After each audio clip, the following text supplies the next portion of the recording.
السلام علیکم زاہد بھائی۔ وعلیکم السلام ورحمۃ اللہ۔ کیسے ہیں؟ ٹھیک ہے الحمدللہ۔ زاہد بھائی، آج آپ سے میں غیبت کے متعلق پوچھنا چاہتا ہوں، اس کا صحیح نہ واضح کھلے انداز میں مجھے بتائیے کہ اصل میں غیبت ہے کیا، کسے کہتے ہیں؟ دیکھیں، اس بارے میں حضرت ابو ہریرہ رضی اللہ عنہ کی ایک حدیث ہے۔ وہ فرماتے ہیں کہ رسول اللہ صلی اللہ علیہ وسلم نے فرمایا، صحابہ سے پوچھا اتدرون ما الغیبہ، کہ اے میرے صحابہ کیا تم غیبت کے بارے میں کچھ جانتے ہو؟ اچھا۔ تو صحابہ نے کہا اللہ و رسولہ عالم، اللہ اور اس کے رسول ہی غیبت کے بارے میں زیادہ جانتے ہیں۔ سبحان اللہ۔ کہ یا اللہ جانتا ہوگا یا اس نے اپنی وحی کے ذریعے اپنے نبی کو بتا دیا ہوگا۔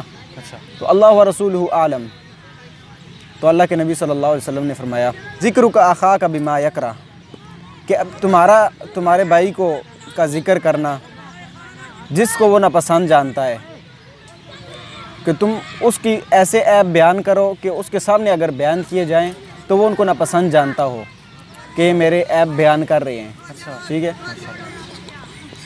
تو صحابہ نے سوال کیا دوبارہ، افرائیت ان کان فی اخی ما اقول، کہ آپ کا کیا خیال ہے کہ ہم جو اس کے بارے میں کہتے کہ اس کے اندر موجود ہو پھر بھی یہ غیبت ہے؟ تو اللہ کے نبی صلی اللہ علیہ وسلم نے فرمایا ان کان فیہ ما تقول فقد اغتبتہ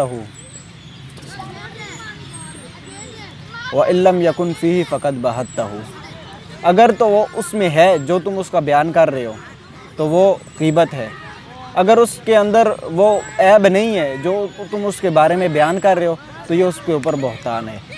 یہ روایت صحیح مسلم کے اندر موجود ہے۔